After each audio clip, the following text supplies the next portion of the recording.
नमस्कार दोस्तों, आयुर्वेद औषधि ज्ञान चैनल में आपका बहुत स्वागत है। तो आज के वीडियो में हम जानेंगे सियाटिका पेन के बारे में, जिसे आयुर्वेद में गृध्रसी नाम से जाना जाता है। तो चलिए वीडियो को शुरू करते हैं।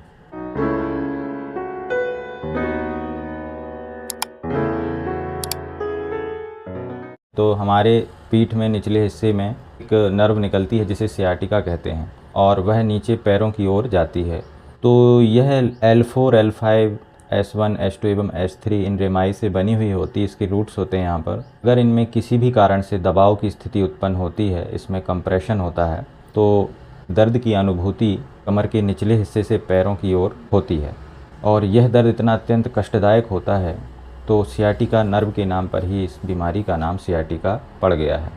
तो हम जानेंगे किस कारण से यह दर्द होता है। तो बहुत ही ज़्यादा नरम गद्दों का उपयोग करना और लंबे समय तक उसमें गलत पोस्चर में लेटे रहना, सोना। इसके अलावा चोट लगना, ऊंचाई से गिरना, वजन बहुत ज़्यादा होना, और भी वातवर्धक अन्य कारण होते हैं जो कि आयुर्वेद में बताए गए हैं। आयुर्वेद मतानुसार वात में वृद्धि हो जाती है, और यह वात दुष्टि कमर प्रदेश में जाके संघ की स्थिति उत्पन्न करता है, और इस दर्द की उत्पत्ति होती है। आयुर्वेद में यह दो प्रकार के बताए गए हैं, वातज एवं वात कफज। जो वातज गृध्रसी होती है, इसमें जो दर्द होता है उसमें सुई चुभौनी सी पीड़ा होती है, पैरों में झंझनाहट होती है, पैरों में खिंचाव महसूस होता है। तो यह वातज गृध्रसी के लक्षण होते हैं। इसके लक्षणों के साथ में यदि मरीज को आलस्य आ रहा है, तंद्रा आ रही है, मुँह में पानी आ रहा है, उसकी भूख मर गई है, मंदाग्नि हो गई है, यह वात कफज गृध्रसी के लक्षण होते हैं। आधुनिक मतानुसार कारणों की बात करें तो इस सियाटिका नर्व जहाँ से निकलती है या उसके रूट्स जहाँ से निकलते हैं, उनमें किसी भी कारण से कंप्रेशन आ जाना, डिस्क बल्ज हो जाना या डिस्क प्रोलैप्स हो जाना या मसल स्पाज्म के कारण दबाव पड़ने से यह स्थिति उत्पन्न होती है। इसमें शार्प शूटिंग पेन होता है जो कमर से स्टार्ट होकर पिछले हिस्से की ओर जाता है। यही इसका मुख्य लक्षण होता है। कभी कभी यह एक पैर में होता है और कभी कभी दोनों पैरों में भी हो सकता है। कारणों में ऑस्टियोआर्थराइटिस के कारण हो सकता है, डिस्क प्रोलैप्स के कारण हो सकता है, लंबेगो के कारण हो सकता है, एंकाइलोजिंग स्पॉन्डिलोलिटिस के कारण हो सकता है, या उस हिस्से में कोई किसी भी प्रकार का ट्यूमर उत्पन्न हो गया है उसके दबाव के कारण हो सकता है, कोई सिस्ट हो गई है उसके कारण हो सकता है। तो कारण बहुत से होते हैं जिसका पता हमें एक्सरे या फिर MRI के द्वारा पता चलता है, या कभी कभी कुछ स्थितियों में CSF का स्पेसिमेन भी लेके हम जांचें करते हैं। तो दोस्तों, अब ट्रीटमेंट की बात की जाए तो आधुनिक चिकित्सा पद्धति में दोस्तों हम मरीज को बेड रेस्ट ये बोल देते हैं, ज़्यादा से ज़्यादा बेड रेस्ट करे। इसके साथ उसको सिकाई के लिए कहते हैं। साथ ही साथ एनाल्जेसिक और एंटी इन्फ्लामेटरी औषधियाँ दी जाती हैं।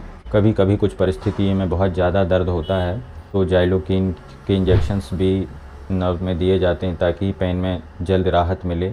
अलावा कुछ एक्सरसाइज बताई जाती हैं। यदि पेन बहुत ज़्यादा है और बहुत क्रोनिक स्थिति हो गई है तो कुछ केसेस में मरीजों को सर्जरी भी प्रेस्क्राइब की जाती है। आयुर्वेदिक ट्रीटमेंट की बात जाए दोस्तों तो आयुर्वेद में इसमें दो प्रकार की ट्रीटमेंट होती है। एक शोधन चिकित्सा होती है और एक समन चिकित्सा होती है। तो जो शोधन चिकित्सा होती है इसमें हम पंचकर्म का उपयोग किया जाता है। उसमें वमन, विरेचन, बस्ती, शिरावेद, इस प्रकार से रोगी की स्थिति को देखते हुए हम प्रेस्क्राइब करते हैं। पूर्व कर्म जैसे कि अभ्यंग या स्नेहन जिसे कहा जाता है, कुछ मेडिकेटेड ऑयल के द्वारा, जैसे प्रसारणी तेल है, महाविष्कर्भ तेल है, उससे लोकल जहाँ से दर्द ओरिजिन हो रहा है उस हिस्से में हल्के हाथों से मसाज दिया जाता है।